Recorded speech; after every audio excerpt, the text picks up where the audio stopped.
De ahí voló 4 horas a Sao Paulo, de Sao Paulo voló no sé cuántas horas a Santiago de Chile, Santiago de Chile a México, y de México el autobús a Querétaro, ¿verdad?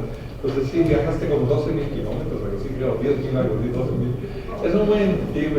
Pues muchas gracias, Leonie, de tomar esta molestia de venir tan lejos aquí con nosotros, esto viene de Colombia.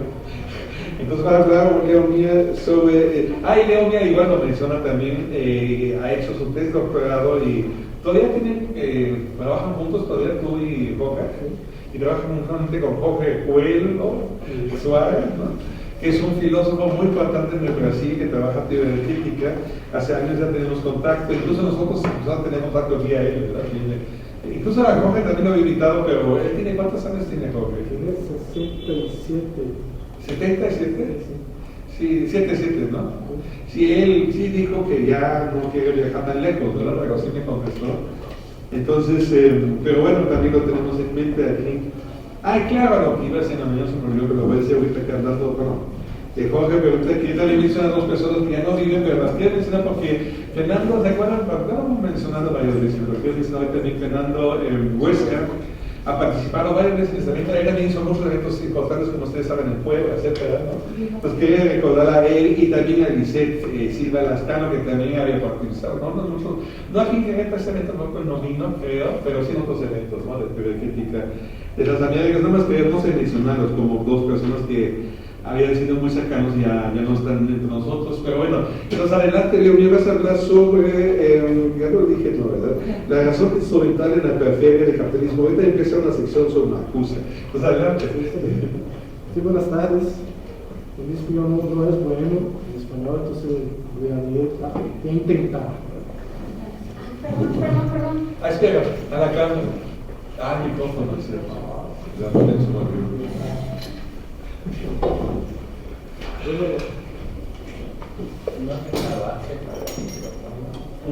no hay base, no somos tan eso no se escucha. ¿Ya apretaste el botón ese? Hay el botón que tienes que apretar con la uña.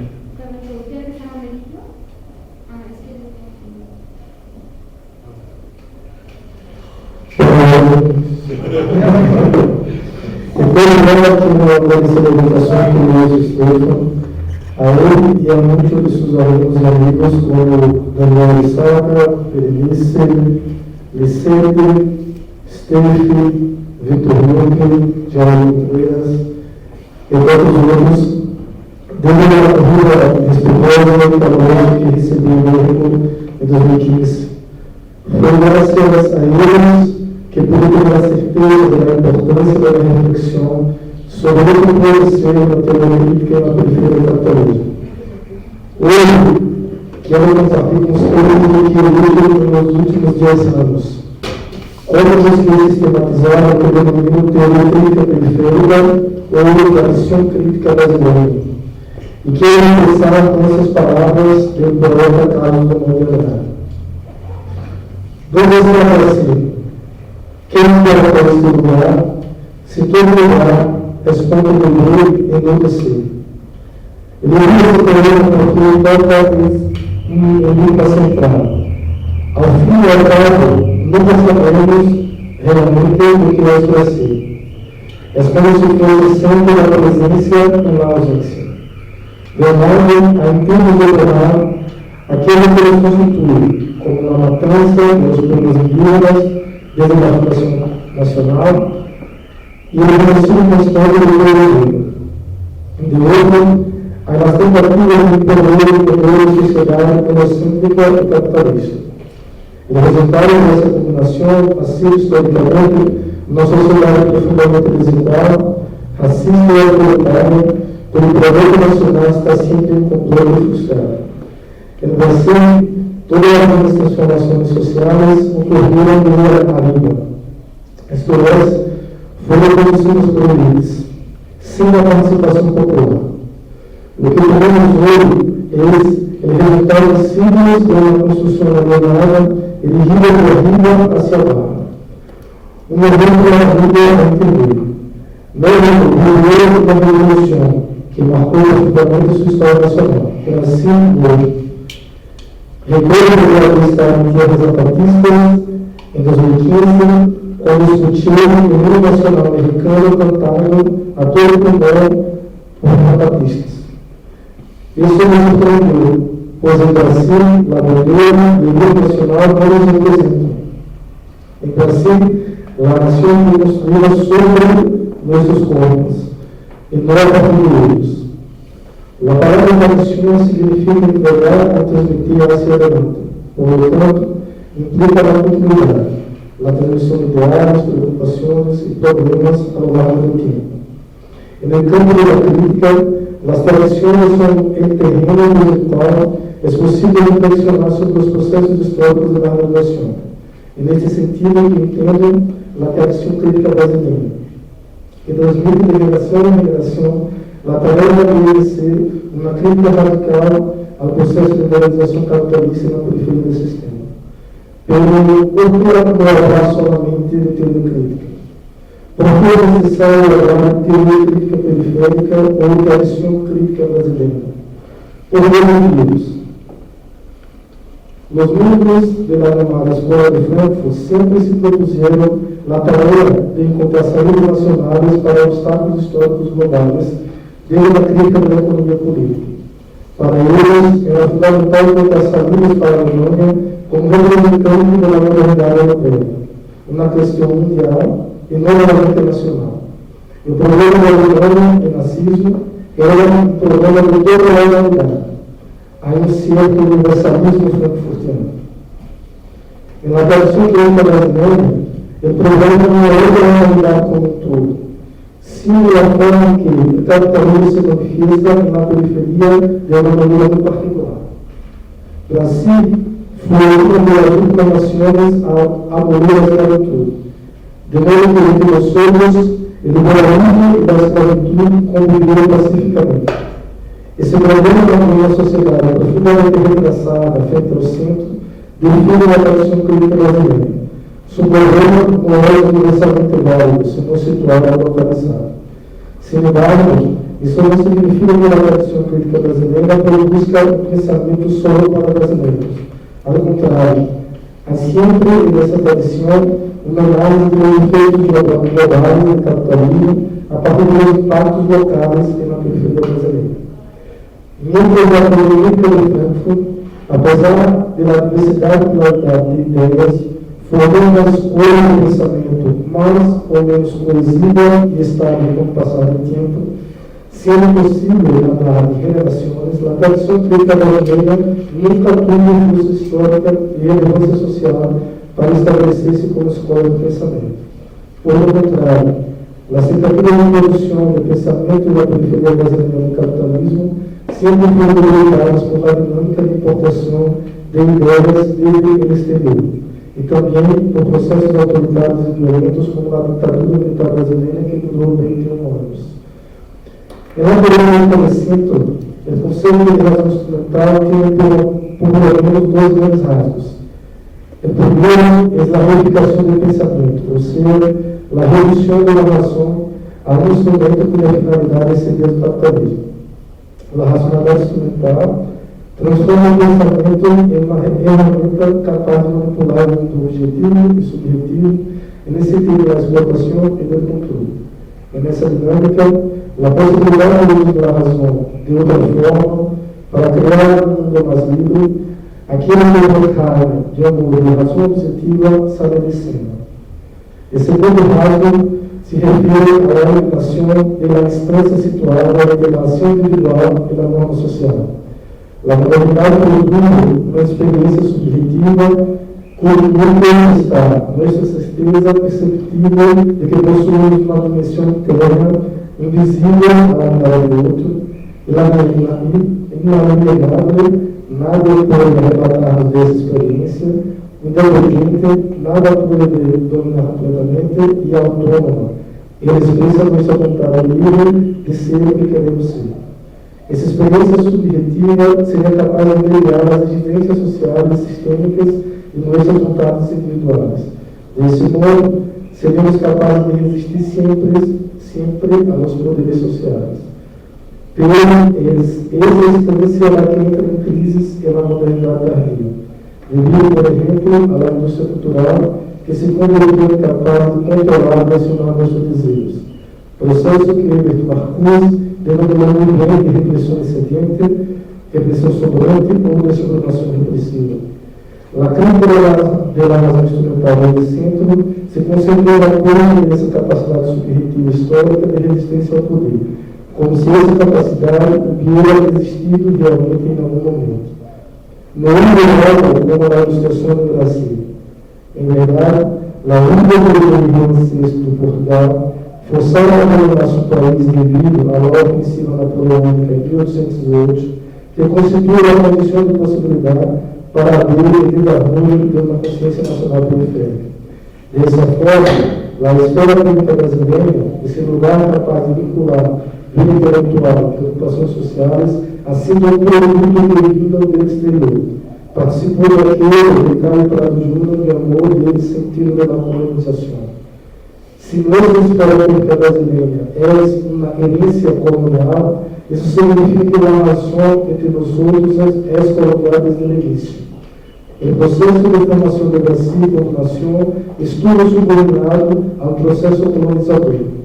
O Brasil foi estruturado para formar parte da periferia do sistema rural, produtor de mercadorias, subministrando aos países do centro as matérias-primas que necessitavam, como cana-de-açúcar, café, milho, arame, entre outras.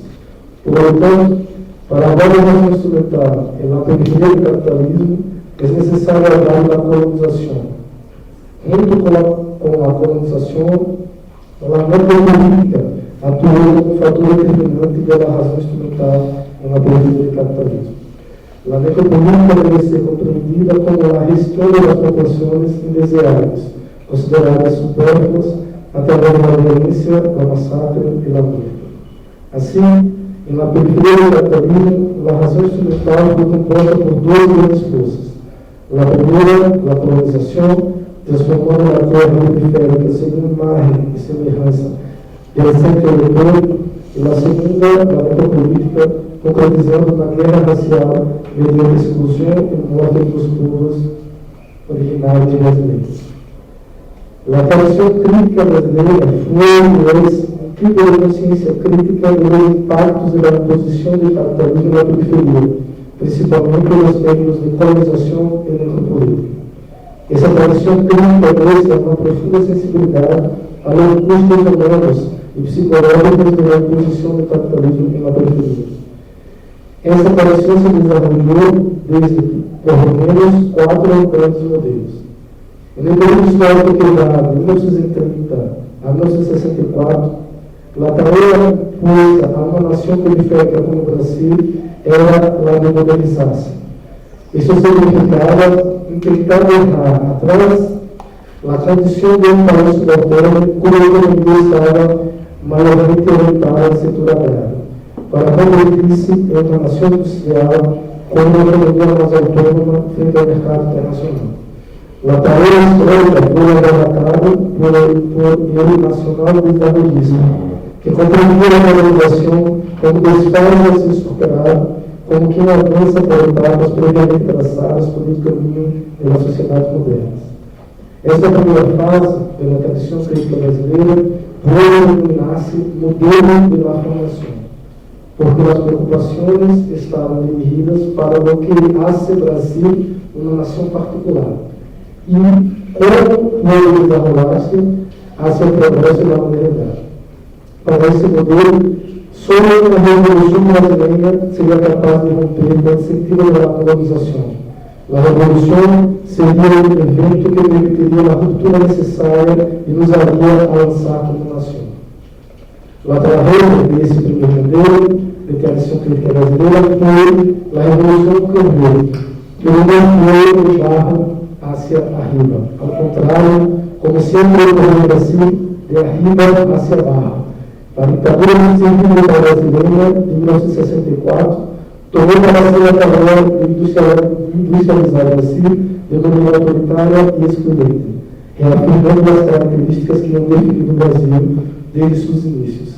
La dictadura impulsó entonces una modernización en Brasil atrasada y acelerada, sepultando esse primeiro modelo crítico.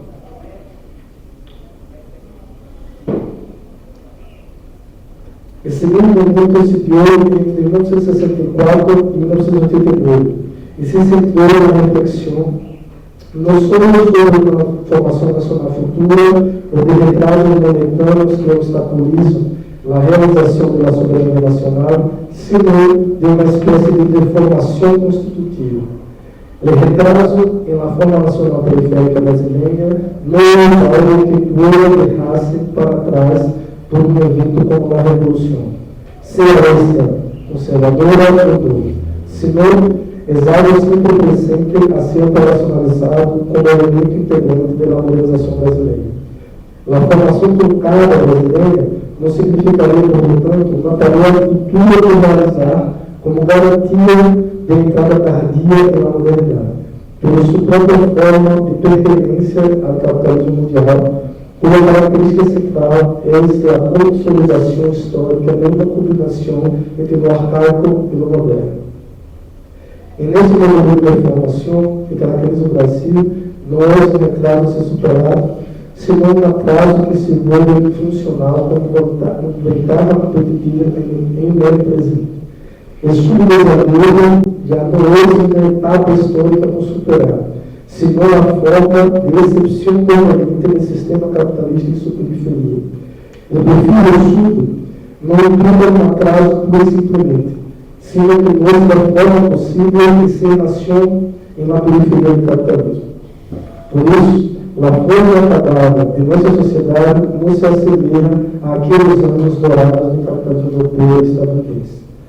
Para ilustrar radicalmente nuestra situación, el sociólogo Francisco de Oliveira utiliza la imagen del ornitorrinco para descrever esta conclusão perfeita da sociedade brasileira. Isto porque o ornitorrinco é um animal estranho e está para a natureza como nós outros estamos para a história do capitalismo.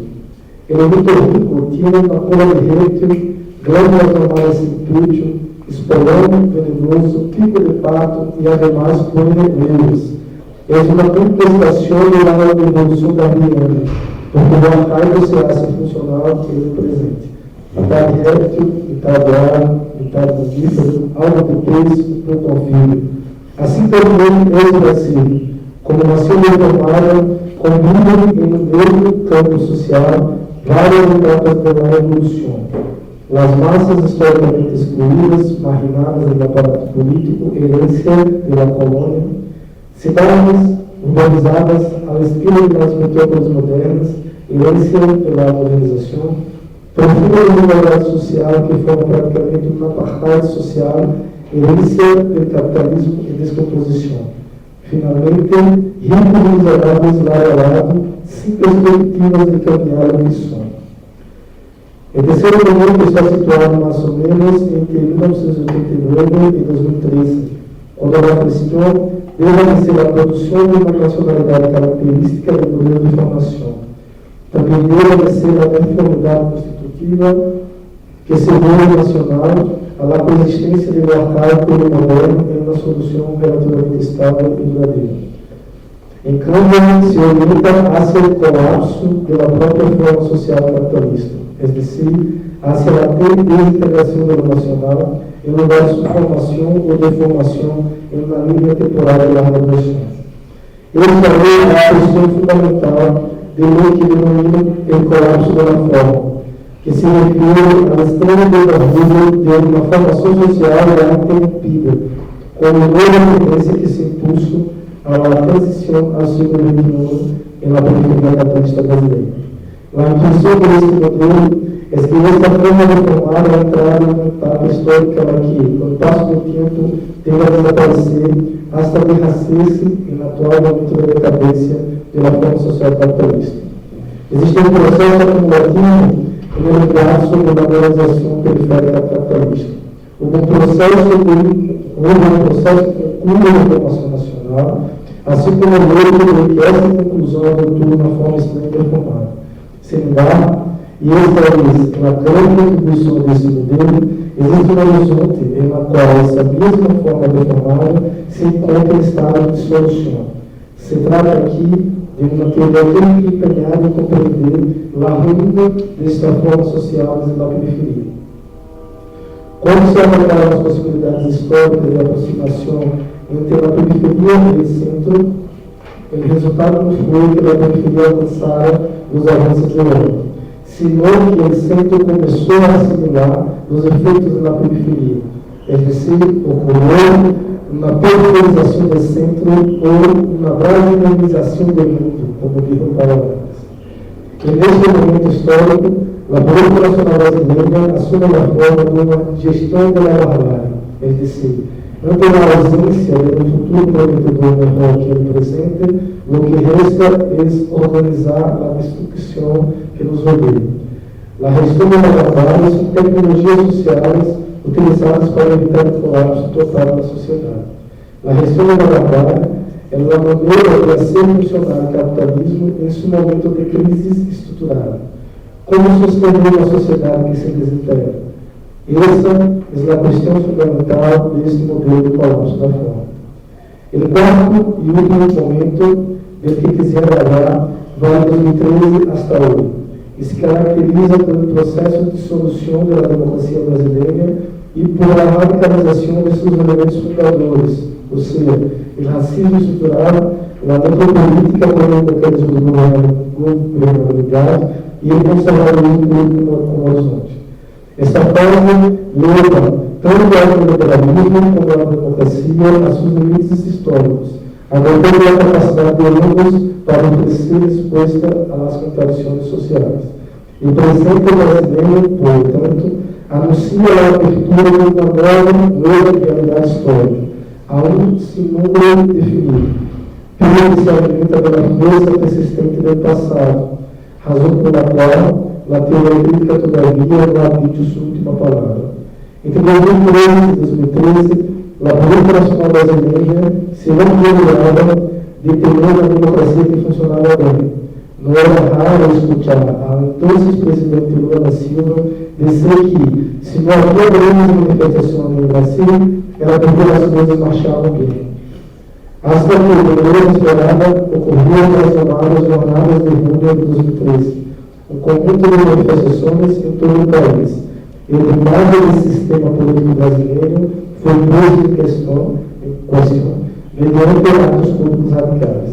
A partir de 2013, chegou a seu fim a nova República do Brasil. Nome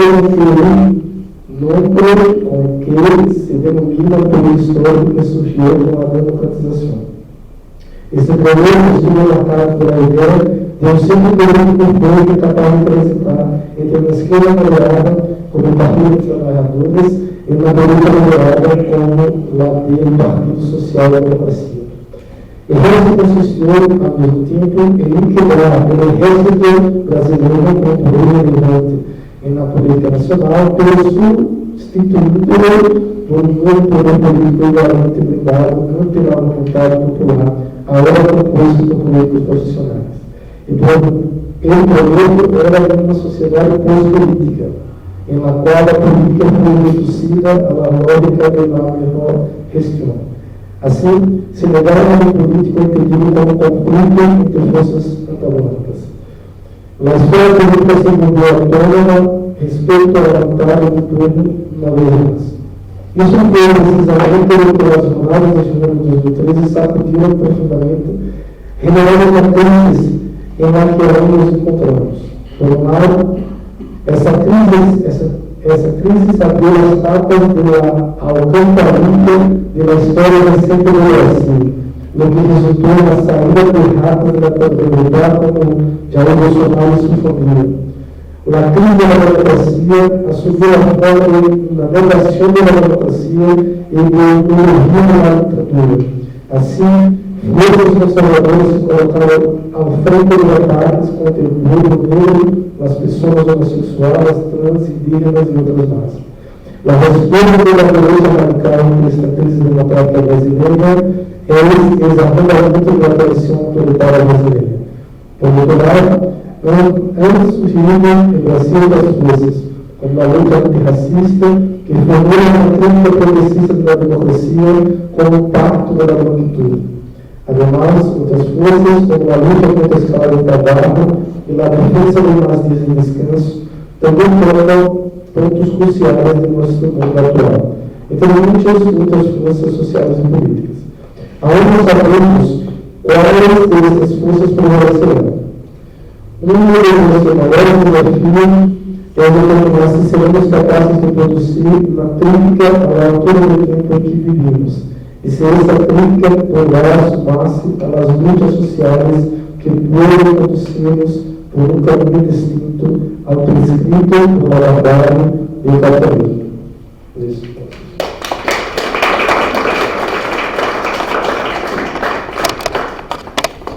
Muchas gracias, Daniela. No sé si hay preguntas o comentarios de alguien. Sí, adelante, Nicolás. Sí, Bueno, Mario, todo el mundo está con la digestión, se nota.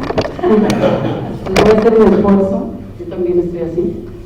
No escuché la primera parte de tu intervención, pero tengo una duda. Cada que escucho a los colegas brasileños o las colegas brasileñas hablar de la situación en Brasil y hacer un recorrido histórico y tal, tengo la inquietud de preguntarles qué estado guarda la teoría de la dependencia en sus análisis, ¿no? Que fue tan fuerte de Brasil, ¿no? Con Teodoro dos Santos, por ejemplo, ¿no? Y que bueno, ya sabemos, ya hemos hablado un poquito y hay un consenso clarísimo, implícito y explícito con respecto a las perspectivas decoloniales y todo esto, como desmantelado, ¿no? Un paradigma que sí era crítica de la economía política, dura desde mi perspectiva, ¿no? Pero que tanto se le sigue recuperando, digamos, en amalgamatos o diálogos con la teoría crítica de la Escuela de Frankfurt para pensar justamente situaciones como la que estás mencionando, ¿no? ¿Qué actualidad, digamos, guarda la teoría de la dependencia? Si sigue siendo un instrumental, un recurso importante, porque me parece que valdría la pena volver a ella y a partir de ella, pues justamente hacerle frente a esta vigencia que tiene la decolonialidad, ¿no? ¿Cómo ves tú esa percepción? Básicamente eso. Y ya después. Ya, por favor. ¿Te puedo contestar en portugués?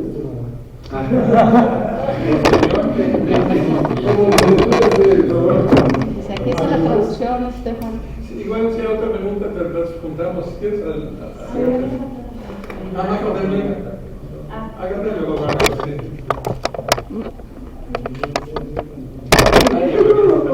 Un cuestionamiento sobre esta división centro-periferia, o sea, comprendo de dónde viene, pero mi duda es ¿de qué sirve usarlo ahora, no? Si no refuerza esta periferización de la periferia. Y además, si no es un poco falsa, ¿no? Porque, ¿en qué sentido? O sea, entiendo que es sentido económico, colonial o imperial, que es la periferia, pero hoy en día, no sé, hablar en la Ciudad de México, que es una periferia, o Sao Paulo, no he ido a Sao Paulo, pero en la Ciudad de México, que es una periferia mundial, o sea, realmente no lo es. ¿O en qué sentido sería? Yo diría como en contra de usar esta dicotomía, porque me parece perjudicial, porque reafirma que a la periferia que supuestamente es periferia, mientras que no estoy tan segura si lo es, porque como borra la dialéctica que la periferia, me gustó lo que dices, la periferización del centro, pero la periferia es periferia y a la vez es centro, en cierto sentido.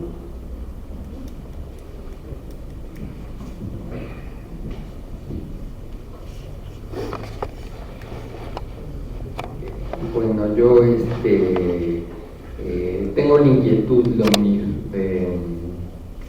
el papel que ha jugado el Partido de los Trabajadores en los últimos, ¿qué te gusta? 40 años, ¿no?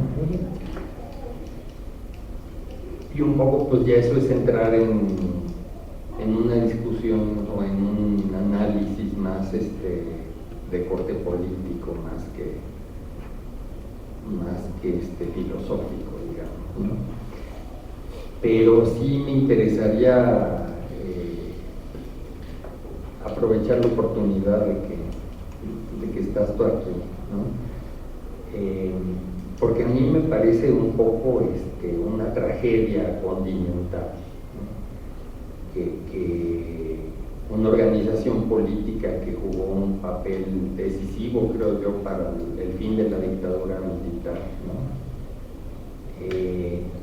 De alguna manera yo percibo, yo lo que interpreto, ¿no? Es que pues, hay una responsabilidad muy grande del PT y de Lula en el ascenso del bolsonarismo, el encumbramiento del bolsonarismo y el afianzamiento social, ideológico de esa derecha en particular, ¿no? En ese gigante que es Brasil, porque digo, si México es un país bastante grande, bastante inabarcable, Brasil es el doble en todo, ¿no? Entonces sí es como apabullante, creo yo, ¿no?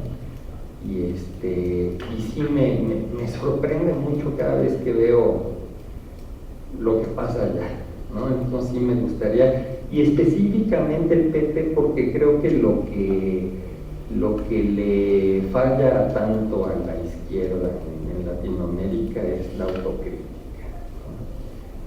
Y creo yo que de lo que ha pasado en Brasil es de donde se pueden sacar lecciones para lo que pasa en México. Qué pena que ya no esté por aquí Heriberto, ¿no? Él sí es morenista, de que sepa yo que alguien es morenista con credencial, él es morenista, digo, perdón por balconearlo, ¿no? Pero para la prosperidad, Marco. Sí se notó. Muy bien. Entonces, bueno, porque aquí están haciendo exactamente lo mismo que hizo Lula, ¿no? Entonces, aquí tendremos más temprano que tarde un Bolsonaro si seguimos por los mismos pasos. Por eso es que me interesa, pues, un comentario tuyo, ¿no? Gracias.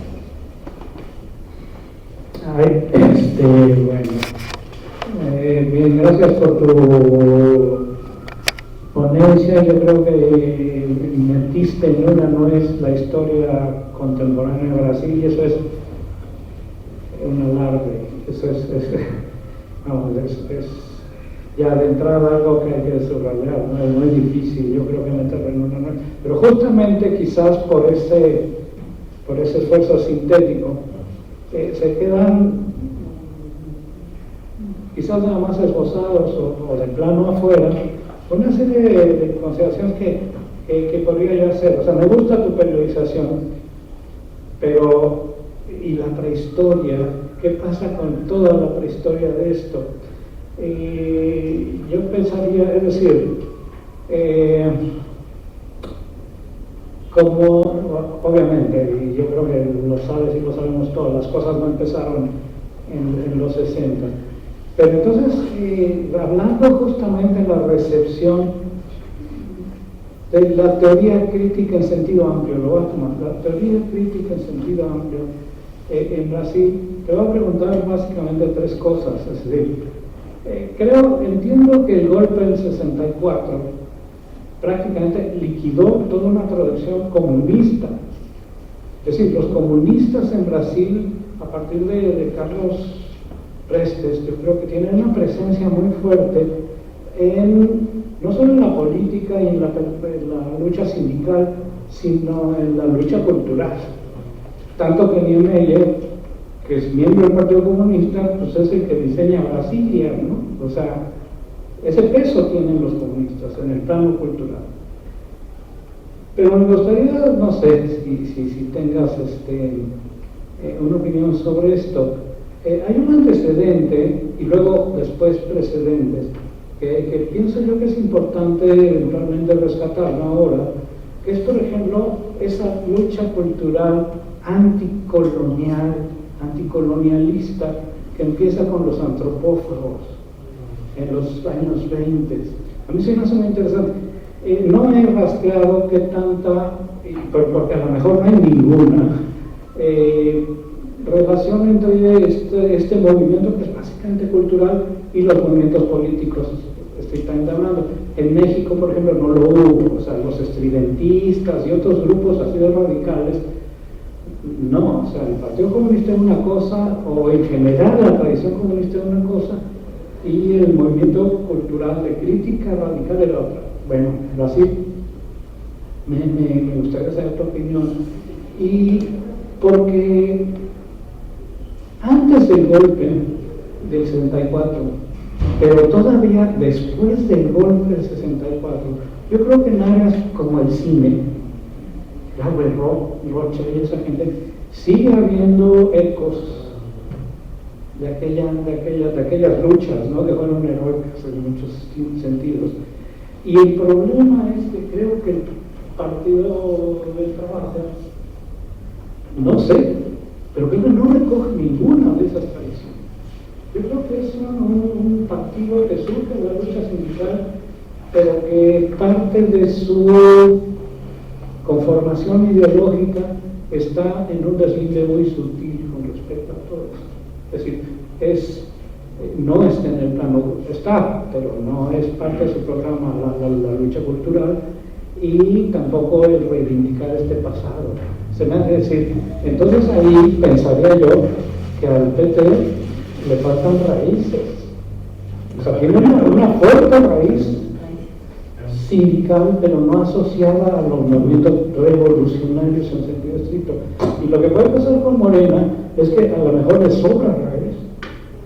O sea, los morenos se reivindican hijos del Partido Comunista Mexicano, ¿sí? Lo cual no es cierto, pero se reivindican. Y entonces me daría la impresión de que esta renuncia a las raíces, o simplemente dejar de largar, con un vientecito fuerte, tira el árbol, y es lo que puede pasar, lo que de hecho ya pasó y se sobrepuso, pero puede volver a pasar, ¿no? Y en efecto, aquí sería distinto porque sí se reclama esa raíz, ¿no? Bueno, reclaman hasta revueltas, que fue su archienemigo, ¿no? Entonces, a ver, me gustaría ver tu opinión, en todo caso. Me gustó mucho este trabajo. ¿Alguien más? Ay, ahí.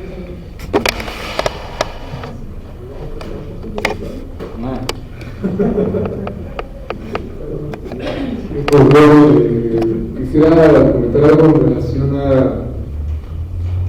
un poco los comentarios de otras ponencias y parte del contenido de lo en relación con el lenguaje, de la importancia del lenguaje, sobre todo en esta época que nos toca, ¿no? Definida por la confusión, no únicamente por la evanescencia, por la confusión, ¿no? Donde lo que estaba de un lado ahora está del otro, lo que estaba arriba ahora está abajo, ¿no? Y a veces quién sabe hasta dónde, ¿no? Entonces, en esta desorientación es fundamental ser lo más riguroso y cuidadoso con el lenguaje, ¿no? Con las palabras, con los conceptos que costaron un montón de esfuerzo, trabajo y lucha, ¿no? Consolidar, conformar, ¿no? Digo eso porque, por ejemplo, ¿no? Nuevamente escuché esta cuestión del drama brasileño. ¿Existe o no existe Brasil? ¿Existe o no existe esa mezcla que se está perdiendo y diluyendo en la modernidad, en las formas de la modernidad capitalista? O sea, nosotros podemos especular si existe o no, pero el drama lo está viviendo la gente, ¿no? Que son negadas en su identidad, y una identidad otra vez no rebasada por este tiempo, ¿no? O sea, creo que así como lo mexicano, la vida brasileño, la francesa, alemán, está en una encrucijada, ¿no? Agónica, donde seguramente no puedan pasar, ¿no? Pero la humanidad requiere de otras formas de identidad, ¿no? Otros procesos, ¿no? Y en esa labor tan grande, tan desafiante, es necesario tener cuidado con los conceptos, ¿no? Y lo digo también en relación, por ejemplo, los términos de periferia y centro, es que incluso es tentador usarlo, ¿no? Pero también es peligroso, ¿no? Por supuesto, la Ciudad de México es periferia, no centro, y uno podría decir, no manches, ve las tiendotas, ¿no? Ve qué tipo de vida se puede llevar en el centro, pero ve Iztapalapa, ¿no? Ve Catepec, ¿no? Ve cómo vives, ¿no? ¿Existe o no existe la periferia? Yo no podría llegar y decirles, pues, ¿sabes qué crees que no existe la periferia? Todo lo que tú estás calificando de tal manera, pues es una categoría teórica, ¿no? No, lo digo con todo respeto, ¿no? En relación a esto, ¿no? Que tenemos que cuidar el uso del lenguaje, ¿no? En este momento donde lo blanco se vuelve negro y lo que está a un lado pasa al otro, uno de los pocos refugios de resistencia que quedan es el lenguaje, ¿no? El lugar de las palabras en relación con la tradición y con relación a la innovación de nuevos términos conceptuales, ¿no? Ayer hablábamos acerca de la derecha de hoy, ¿no? La derecha de hoy es el fascismo, podemos calificar el fascismo completamente. Un detractor crítico podría decir: no estás equivocado al calificar a Bolsonaro o a Trump de fascista, porque no lo es completamente y tendría razón. Sin embargo, no debe de tener muchos rasgos de ese fascismo, de esa tradición, o los grupos de la derecha, ¿no? Y desde la izquierda, desde el pensamiento crítico, no tenemos que caer en confusión y prestarnos esas vulnerabilidades discursivas, ¿no? Entonces yo llamaría a esa importancia de los conceptos en este momento de dificultad y de encrucijada, ¿no? Bueno, Marco, yo voy a contestar en portugués.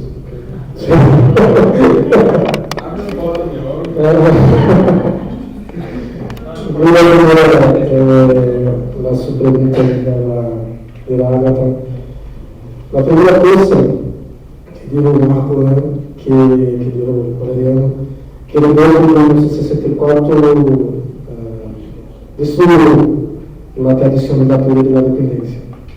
Entonces los profesores que enseñaban allá tuvieron que salir.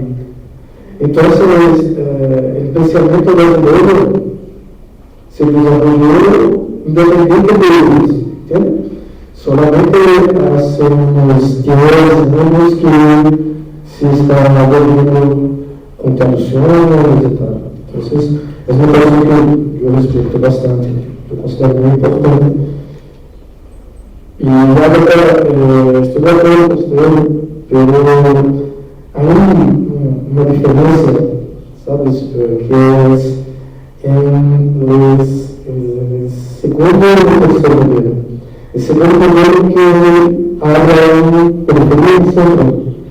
El tercero intenta el nombre del concepto de colapso, ¿no? Entonces hay un colapso de la forma. Independiente si estamos al centro o en la periferia. Entonces estoy de acuerdo con ustedes. Concordo, es un poco un portugués muy malo, Marco, mira, no falta autocrítica personalmente. Si fuese eso, estaríamos muy bien así.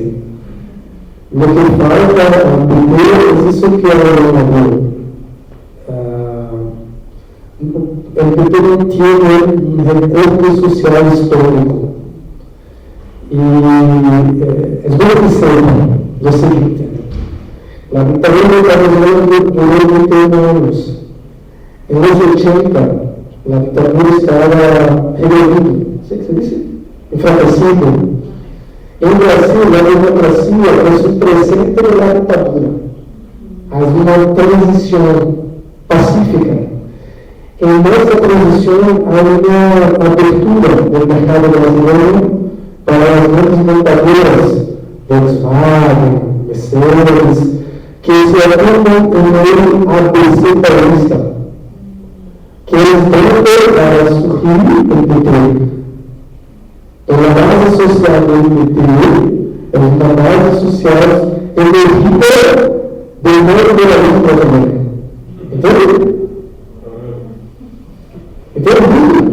Entonces, no es que solo hace falta algo que el PT representa una camada muy específica de la población brasileña.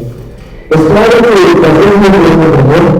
Entonces, uno que habla de desigualdad social, por ejemplo, en los países de Brasil, en el mundo, no se canta nada, ¿no?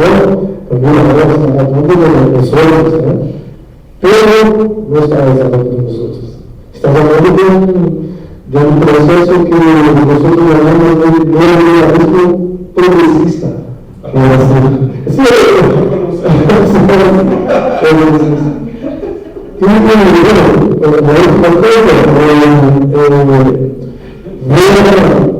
no sé si viste el argumento aquí, que insiste en esto, año pasado. Pues, esta pregunta es muy clara, todo así. Muestra la dictadura y muestra la resistencia, pero la resistencia de las personas ricas de Bolivia. ¿Entiendes? solo en el fin, uno, todavía. Es como si aquellos que resistieron a la dictadura fueron las personas ricas, como el Chico Barato, por ejemplo. Decía que gusta ver, no es muy bueno el Chico Barato, pero es muy rico también. Entonces, estoy muy de acuerdo con usted, ahora sí. El golpe de 64 de Brasil fue muy exitoso. Pero como dijiste, el siglo la borracha, por ejemplo, hay muchos periodistas de aquel momento están en otra conversa assim, que podemos ter. Eu estava lembrando que vou citar o outro periodista da semana de 22, Carlos de Almeida, não? Então, estou de acordo com você. E Marco, eu creio que está gravado, né? Eu creio que por a primeira vez na história, nós no Brasil somos substituídos. Hasta hoy podemos encontrar, ¿no? No que parece ser destino de Brasil, el narcotráfico, por la violencia social, tal. Pero lo que pasa con esa mano, yo creo que Brasil es un planeta, ¿no? De un laboratorio de supervivencia, de lo que hacen en términos de colapso, ¿no? Cómo se gobierna una sociedad en colapso, ¿no? Por un gobierno autoritario y democrático. Só uma coisa, não sei se você está vendo, eu preciso contar aqui publicamente, mas preciso registrar. Em 2016, no impeachment do governo de Dilma Rousseff, que é a Câmara, houve um processo sobre o destituir Dilma da presidência nacional, né? Durante este processo, o PT não quis lutar, pegar, quiso negociar sempre, não passa nada vai polícia, tudo bajo controle, tá? E no dia da cerimônia do impeachment, Bolsonaro, com o microfone, uma narrativa, assim, uma narrativa, ele que todo mundo concorda com a ditadura de Rousseff. Se todo mundo sabia disso. Para vocês, era inimaginável que a agricultura no espaço público desse isto, não? É um país que não puniu, não sei se castigou muito a ditadura. Então, está cabrão.